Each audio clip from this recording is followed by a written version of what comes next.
일반적으로 여성 호르몬이라고 부를 때에는 이 에스트로겐을 많이 떠올리는데요. 이 여성은 사춘기부터 폐경까지 어느 정도의 여성 호르몬을 만들까요? 이 40년 동안 티스푼 하나 분량의 아주 작은 양의 에스트로겐을 만든다고 합니다. 정말 작은 양이죠. 이렇게 이 미세한 양의 호르몬은 우리 몸에서 정말 많은 일들을 하게 하는데요. 이 여성 호르몬은 유방이나 자궁에 작용하는 이런 생식 관련 기능이 먼저 떠오르지만 이외에도 다양한 측면으로 신체에 영향을 끼치게 됩니다. 완경기가 되어서 이 에스트로겐 영향권에서 멀어지게 되면 생리만 끊기는 것 같지만 가장 먼저 표시가 나는 것이 바로 뼈, 혈압, 피부 주름, 체형의 변화 이런 부분들이 눈에 많이 띄거든요. 완경을 하고 나면 이 에스트로겐이 줄어들어서 골다공증이 많이 생기는 것 알고 계시죠? 이 뼈는 만들어지기도 하고 또 없어지기도 하는데 에스트로겐은 골 흡수, 이 뼛속 칼슘이 빠지는 것을 막아줘요. 그래서 골다공증 예방을 하죠. 에스트로겐은 이 뼈뿐만 아니라 사실 지방에도 영향을 줘요. 이 생리가 없어지고 나니까 살이 찌더라 이런 분들 많으신데 이 지질대사 영향을 주기 때문이거든요. 이 좋은 콜레스테롤인 HDL 콜레스테롤은 증가시키고 심혈관 질환에 좋지 않은 LDL 콜레스테롤 수치를 낮춰줍니다. 에스트로겐이 있을 때에는 이 혈관 내부를 에스트로겐이 코팅하는 역할을 해요. 코팅이 돼 있기 때문에 나쁜 지방이 쌓이는 것을 막아주거든요. 내부에 에스트로겐 코팅이 돼 있으면 지방 기름기가 들러붙지가 않는데 이게 완경기가 지나게 되면 이런 에스트로겐 보호막이 사라지니까 혈관 안에 이런 찌꺼기들이 막 쌓이면서 여성 고혈압이 많아지죠. 생리가 끝나고 나니까 피부 주름이 많아지더라는 분들 계신데 이 지질대사, 지방은 피부를 부드럽게 만들고 또 항염증 작용과도 연관이 있기 때문입니다.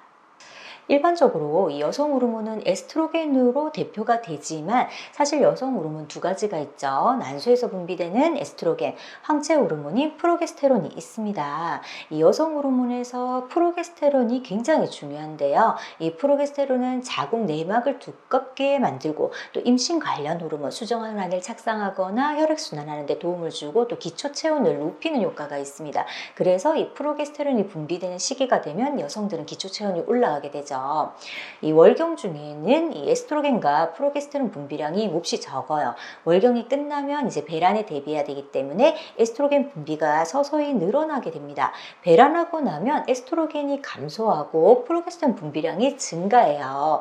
그리고 다음 월경이 시작될 때까지 프로게스테론과 에스트로겐 분비가 점점 줄어드는 이런 사이클이 매달 반복되게 되는데요. 자, 이렇게 한 달을 기준으로 변화하는 이런 여성 호르몬에 여성들은 매달 이 신체 변화라든지 심리 변화를 겪게 되죠. 우선 여성 호르몬이 월경 기간에 가장 적습니다. 그래서 월경하는 기간 동안에는 체온이 떨어지고 혈액순환이 떨어지니까 이 두통이 생기는 경우 굉장히 많고 또 아랫배가 끊어질 듯한 이런 생리통들이 생기기도 하고요. 또 몸이 무거워지고 피부가 많이 푸석해지기도 해요. 월경 직후부터는 배란을 하기 위해서 에스트로겐 분비가 늘어나게 되기 때문에 신진대사가 활발해지고 이 시기가 피부가 가장 부드럽고 윤기가 납니다. 면역력과 의욕도 높아지고 스트레스에 강해지는 것도 바로 이 시기죠. 프로게스테론 분비가 늘어나는 배란 이후에는 기초 체온이 올라가면서 피지량도 많아지고 또 손발이 붓는 경우가 생길 수가 있어요. 심리적으로 월경 직전은 또 가장 불안정해지기도 합니다. 우울한 감정이라든지 두통, 어깨 결림, 또 요통 이런 것들이 몸 곳곳에서 이상 시기를 보내는 이 신호를 보내는 시기이기 때문에 각별한 주의가 필요하죠. 이 생애 주기로 볼 때 여성의 에스트로겐은 9살에서 12살 정도까지는 크게 늘어나지 않고 낮은 상태로 유지되다가 사춘기 후반이 되면 이 가파르게 상승을 합니다. 30살쯤에는 여성 호르몬이 안정적으로 분비되기 때문에 임신과 출산에 적합한 몸이 되죠. 35살 때부터 난소 기능이 떨어지면서 여성 호르몬 분비량도 낮아지고 또 임신 가능성도 조금씩 낮아집니다. 45살쯤 되면 이 호르몬 불균형이 생기고 불편한 증상이 생기기 시작해서 평균 한 50살 정도 되면 완경기를 지나면서 여성 호르몬이 분비가 멈추게 되거든요. 이런 생애 주기에 따라서 여성 호르몬 상태를 한번 확인해 볼 필요가 있어요. 이 사춘기 이전의 시기는 에스트로겐, 특히 난소에서 분비되는 에스트라디올이라든지 프로게스테론 농도가 낮고 또 호르몬의 주기적인 변화가 없기 때문에 2차 성징이 나타나지를 않아야 하는데요.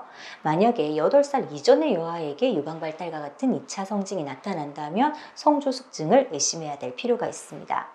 10대 청소년은 오히려 2차 성징이 잘 나타나는지, 또 월경을 시작하는 나이 이런 것들을 체크해야겠죠.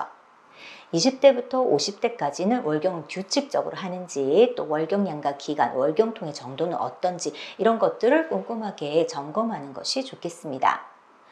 폐경 완경 이행기에는 월경 주기가 굉장히 불규칙해지기 쉽고, 또 비정상적인 자궁출혈이 굉장히 흔하게 발생해요. 자궁 내막 증식증, 내막암, 경부암 이런 발생 위험들이 굉장히 증가하기 때문에 적당한 운동, 식이 조절, 또 꾸준한 검진, 적합한 치료가 필요하겠습니다.